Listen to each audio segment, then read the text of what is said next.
जय हिंद दोस्तों। आज हम एक नया टॉपिक लेके आए हैं जिस टॉपिक का नाम है एमएफआई या फिर एनबीएफसी कह लीजिए या फिर एमएफआई कह लीजिए। बहुत सारे लोगों को ये नहीं पता होगा कि एमएफआई क्या होता है, एनबीएफसी क्या होता है। अगर हम एमएफआई की बात करें, एमएफआई या फिर एनबीएफसी, एनबीएफसी का मतलब होता है नॉन बैंकिंग फाइनेंशियल कंपनीज, ठीक है। और अगर एमएफआई की फुल फॉर्म बताऊं तो माइक्रो फाइनेंस इंस्टीट्यूट। अब अगर इनकी मैं परिभाषा की बात करूं कि ये होता क्या है, कैसे काम करती है, आखिर ये ग्रामीण लेवल पे कैसे काम करती है, तो एक मैं छोटा सा एग्जांपल बता देता हूँ बिल्कुल ही लो लेवल पे। ये बिल्कुल ऐसे काम करती है जैसे आज से देश को आज़ादी मिलने से पहले जैसे महाजन लोग काम किया करते थे, ठीक है। एक इंसान को जैसे मान लीजिए आपने महाजन लोगों से 50,000 रुपये आपने ब्याज पे लेना है, ठीक है। अगर आपने 50,000 रुपये ब्याज पे लेना तो वो आपको कितने टके पे देते थे? 10 टका, 20 टका, या फिर कभी कभी 5 टका, 6 टका पे ब्याज इतना पैसा, इतने ब्याज पे पैसा मिलता था आपको। सही बोल रहा हूँ ना कि मतलब कम से कम इतना ब्याज होता था जो आपको पे करना होता था, उसके बाद आपको पैसा मिलता था। लेकिन उस चीज़ को रिप्लेस करने के बाद ये चीज़ आई गई है। ये भी आज ही के टाइम में एक महाजन है, ठीक है। बस इतना है कि इनका थोड़ा सा इंटरेस्ट ऑफ रेट है वो कम है, लेकिन है उसी रेट में है। अब मैं बात कर लेता हूँ कि ये सब कैसे होता है। ये बिल्कुल ऐसे होता है जैसे एमएफआई के पास बहुत कम चांसेस है कि इनके पास खुद का पैसा होता है। इन्हें बैंक पैसा देती है, ठीक है। इन्हें बैंक पैसा देती है। ये मान लीजिए एक जैसे अपने मान लीजिए क्या होता ही है, सभी बैंकों का माई बाप होता है RBI, reserve bank of India. मैं उम्मीद करता हूँ कि आपको पता होगा, अगर नहीं पता तो हम इसके बारे में किसी नेक्स्ट वीडियो में बात करेंगे। इन सभी बैंकों का ये सभी बैंकों का माई बाप होता है, ठीक है। इसके अंडर में जो काम करते हैं लगभग सारे बैंक काम करते हैं, जैसे एचडीएफसी है, ठीक है, आईसीआई है और एसबीआई है, ठीक है। इन सबको एक काम दिया जाता है PSL, priority sector lending. Priority sector lending के अंदर क्या होता है? प्रायोरिटी सेक्टर लेंडिंग के अंदर ये होता है कि इनका जितना भी धन होता है उसका एक पॉइंट, आप मान लीजिए कि इनको अपनी प्रायोरिटी सेक्टर लेंडिंग का 10% इनको पीएसएल के अंदर देना पड़ता है प्रायोरिटी सेक्टर लेंडिंग। और ये जो प्रायोरिटी सेक्टर लेंडिंग होता है ये मेन तौर पे एग्रीकल्चर या ग्रामीण क्षेत्र पे काम करता है, ठीक है। किस पे करता है? एग्रीकल्चर या ग्रामीण क्षेत्र में काम करता है, जो ग्रामीण क्षेत्र के रूरल है। क्योंकि आप लोगों को पता है कि जब से देश की आज़ादी होने के बाद जो बैंकिंग लाइन है वो शहरी क्षेत्रों में तो काफ़ी अच्छे से डेवलप हो गई, लेकिन ग्रामीण क्षेत्र में अच्छे से नहीं पहुंच पाई। तो ग्रामीण क्षेत्र में बैंकिंग सेवाएं प्रदान करने के लिए आरबीआई के द्वारा एक नाबार्ड बनाया गया, और ये नाबार्ड के अंडर कुछ इस तरह की एमएफआई एनबीएफसी काम करती है, ठीक है। अब इन लोगों का मोटिव क्या रहता है? मोटिव ये रहता है कि जो रूरल लेवल पे या फिर जो ग्रामीण क्षेत्र के अंदर जो कुछ ऐसी महिलाएं होती है या फिर ऐसे इंसान होते हैं जिनके किसी लोगों के तो अकाउंट भी नहीं होते हैं बैंकिंग के अंदर, तो उन तक कैसे बैंक अपनी सेवाएं पहुंचाएं, उन तक पहुंच करने के लिए इन छोटी छोटी एमएफआई का गठन किया जाता है, ठीक है। और इनको कुछ सपोर्ट करने के लिए हर बैंक इनको पैसा देता है, ठीक है। अगर हम या आप बैंक से पैसा लेने जाते हैं तो हमें 10%, 12%, 8% पे इंटरेस्ट मिलता है। लेकिन इन एमएफआई को बहुत सस्ते ब्याज दर पे पैसा दिया जाता है। सपोज करो, मान लीजिए इन जो एमएफआई होती है इनको मिलता है लगभग 5 से 7% के समथिंग ब्याज पे पैसा मिल जाता है, ठीक है। और इनको ये जो शर्त होती है ये हर बैंक को पूरी करनी पड़ती है। जैसे एमएफआई को मान लीजिए इनको एचडीएफसी भी दे रहा है, ठीक है, आईसीआईसी भी दे रहा है और एसबीआई भी दे रहा है। तो इनको जो फंड है वो ये अलग अलग बैंक से मुहैया कराया जाता है। जब इनके पास फंड आता है तो इनके पास जो फंड आता है वो लगभग आता है 5 से 7% के समथिंग आता है, ठीक है। 5 से 7% के समथिंग आता है। अब मैंने ये बात क्यों बोली कि ये आज के टाइम में महाजन है? मैंने ये बात इसलिए बोली क्योंकि जब इनको 5 से 7% पे मिलता है तो आज की डेट में फ्री फंड में या फिर समाज सेवा करने के लिए कोई नहीं बैठा, ठीक है। हर बंदा 2 रुपये कमाना चाहता है, चाहे हम है चाहे यहाँ पे कोई भी है। तो ये लोग क्या करते हैं, ये 5 से 7% पैसा लेते हैं बैंकों से, ठीक है। और इसी पैसे को ग्रामीण क्षेत्र के अंदर एमएफआई के तौर पे एमएफआई बांटती है। कितना परसेंट पे? आप इंटरेस्ट रेट बताओ इनका कितना होता है? मैक्सिमम टू मैक्सिमम 24% होता है। और ये आरबीआई की गाइडलाइन, सॉरी, नाबार्ड की गाइडलाइन के अकॉर्डिंग है कि आप कितना भी इंटरेस्ट ले सकते हो, लेकिन 24% से ऊपर इंटरेस्ट रेट नहीं जाना चाहिए।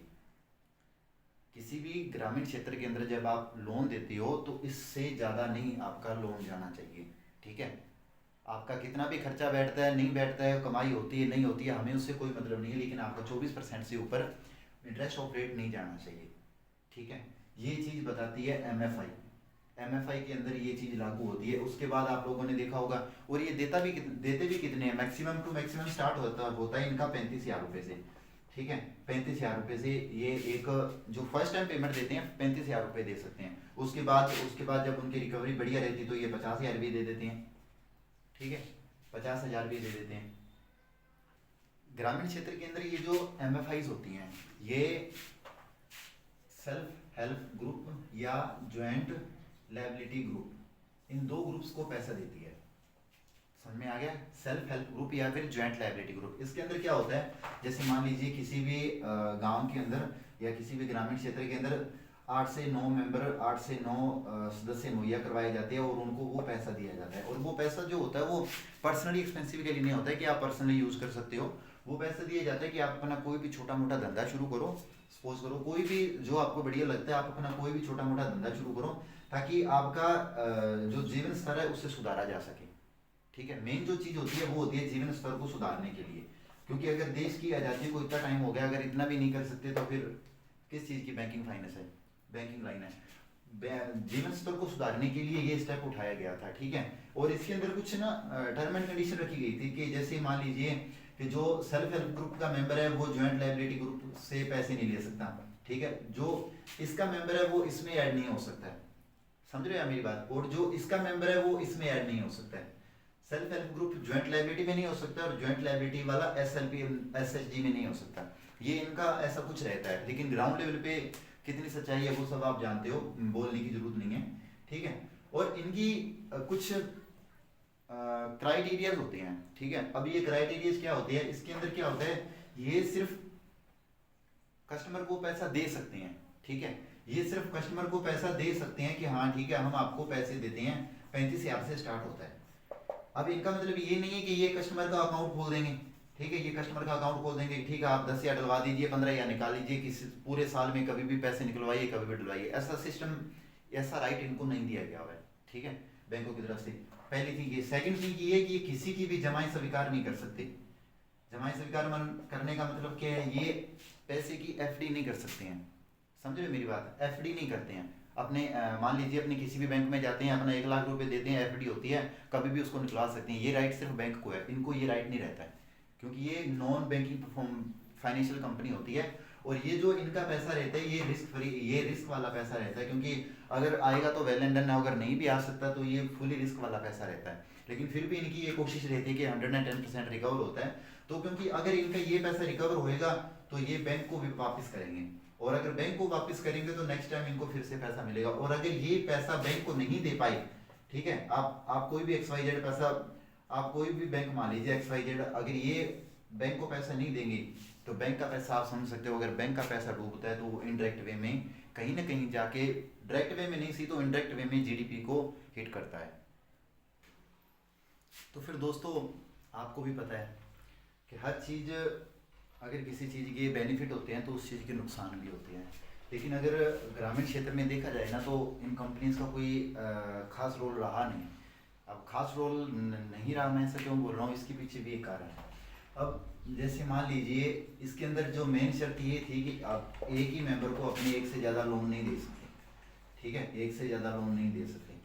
तो इनका जो फेल होने का जो मेन कारण था, जो फेल होने का मेन कारण था वो ये था कि इन लोगों के अंदर क्या हुआ कि ये जो एक मेंबर है इसने इस कंपनी से भी लोन ले रखा है। ठीक है, अब इसका यहाँ से मन नहीं भरता, इसने यहाँ से भी लोन ले रखा है। ठीक है, दूसरी जगह लोन ले रखा है। और दूसरी बात ये कि ये जो मेंबर है ये इस सेंटर का भी पार्ट है। ठीक है, और ये जो मेंबर है ये इस सेंटर का भी पार्ट है। अब आपको पता है कि एक गरीब घर के अंदर इतनी पोटेंशियल नहीं होती है कि वो दो दो जगह ईएमआई पे कर पाए। तो कहीं ना कहीं जब इस तरह की सिचुएशन बनती है तो ईएमआई के अंदर कहीं ना कहीं कॉम्प्रोमाइज़ करना पड़ता है, और यही कॉम्प्रोमाइज़ आगे जाके बैंक के पैसे को संकट में डालता है। पहली बात तो ये है कि इनकी वजह से काफ़ी सारी कंपनीज का जो पैसा है वो रिकवर नहीं हो पाया। तो क्योंकि एक ही मेंबर ने काफ़ी जगह से लोन ले रखा है और काफ़ी सारी कंपनियों से ले रखा है। ठीक है, काफ़ी सारी कंपनी से ले रखा है, मतलब काफ़ी सारे नाम होते हैं कंपनीज के, तो उन कंपनी से ले रखा है। और दूसरा जो इनका एमएफआई का जो इतना ग्रामीण लेवल पर अच्छे से काम नहीं करने का दूसरा रीजन है वो ये है इनकी उच्च ब्याज दरें। ठीक है, आप सोच के चलिए कि 24% इनका इंटरेस्ट ऑफ रेट है। ठीक है, हाँ मानते हैं कि ये मालेगांव समिति के अंदर जिक्र किया गया है कि इससे ज़्यादा नहीं ले सकते, लेकिन 24% भी बहुत ज़्यादा है। अगर वैसे देखा जाए तो प्रेजेंट टाइम के महाजन और साहूकार यही बने पड़े हैं एक हिसाब से देखा जाए तो, क्योंकि बहुत ज़्यादा होता है इंटरेस्ट ऑफ रेट। ये जो लोन होता है ये काफ़ी मतलब हैवी होता है। इसकी वजह से क्या होता है कि एक आम इंसान को ब्याज तो छोड़िए मूल चुकाना भी मुश्किल हो जाता है। लेकिन जैसा कि आप सभी को पता है कि जहाँ पे किसी चीज़ की गलती होती है वहाँ पे उस चीज़ का सोल्यूशन होता है। ठीक है, तो इस चीज़ का एक सोल्यूशन निकालने के लिए 2011 के अंदर एक समिति बनाई गई, मालेगांव समिति, मालेगांव समिति। ठीक है, अब आप कहोगे कि मालेगांव समिति क्या समान है, ये 2011 के अंदर इंट्रोड्यूस की गई थी। अब मालेगांव समिति आप कहोगे क्या समान होती है। समिति वो होती है जिसके अंदर 5 या 7 लोग बैठ के किसी टॉपिक के ऊपर डिसीजन लेते हैं, और वो जो 5 या 7 लोग होते हैं वो ऐरे गहरे लल्लू पंजू नहीं होते हैं, वो काफ़ी एक्सपीरियंस और काफ़ी एजुकेटेड लोग होते हैं जो उस पर्टिकुलर सेक्टर के बारे में बहुत अच्छे से और डीपली और ग्राउंड लेवल पे काफ़ी सारी बातें जानते हैं। अब जैसे मालेगांव समिति में बनाई गई तो ये मालेगांव साहब उस टाइम इसको हैंडल कर रहे थे, अध्यक्ष थे इसके, और मालेगांव साहब खुद एक सीए थे जो कि आरबीआई के अंदर भी काफ़ी टाइम से काम कर चुके थे। तो समिति कैसे बनती है, समिति ऐसे बनती है जैसे मान लीजिए अपने एक एग्जांपल ले रहे हैं, जैसे मान लीजिए एचडीएफसी बैंक का कोई एक अच्छा सा जो फाइनेंस के बारे में काफ़ी नॉलेज रखता है, एक उनको अपॉइंट कर लिया, एक एसबीआई का ले लिया, एक आईसीआईसी का ले लिया, तो ये कुल मिला के 5-7 लोगों को इकट्ठा किया जाता है और उन लोगों को इकट्ठा करके एक समिति बनाई जाती है और उनके सामने ये समस्या रखी जाती है कि ये पर्टिकुलर एक सेक्टर है जैसे एमएफआई है, उसके अंदर ये समस्याएं आ रही हैं, आप हमें इसका सोल्यूशन बताइए। उसके अंदर मालेगांव समिति 2011 के अंदर गठन की गई और इनकी जो रिपोर्ट आई वो आई 2012 के अंदर।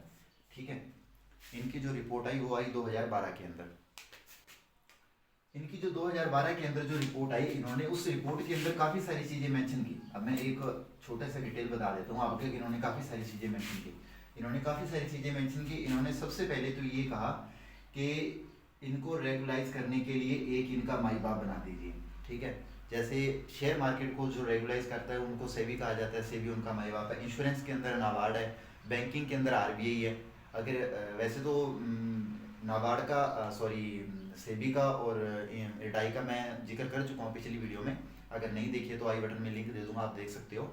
और आरबीआई का अपनी किसी दिन नेक्स्ट वीडियो में डिटेल में वीडियो बनाएंगे, लेकिन अभी सिर्फ इतना समझ लेते हैं कि जैसे बैंकों को आरबीआई कंट्रोल करता है उसी तरह इनको कंट्रोल करने के लिए कोई एक संस्था होनी चाहिए।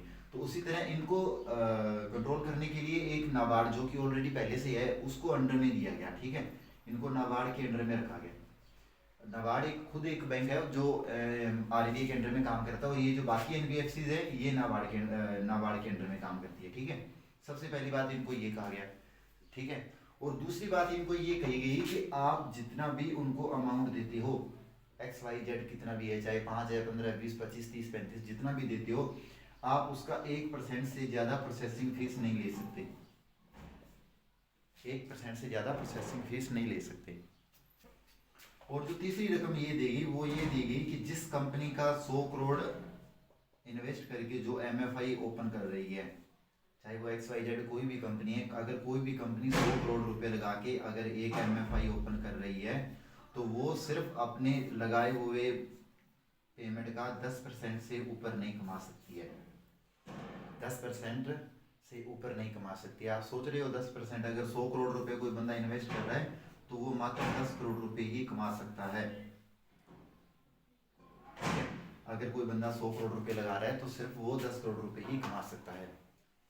और इसके साथ साथ इसके अंदर इंटरेस्ट की भी बात की गई। मालेगांव समिति के द्वारा जो इंटरेस्ट आप किसी से ले सकते हैं वो जो उसके बारे में बात की गई वो था 24%, कि इससे ऊपर आप लोन इंटरेस्ट नहीं ले सकते हो।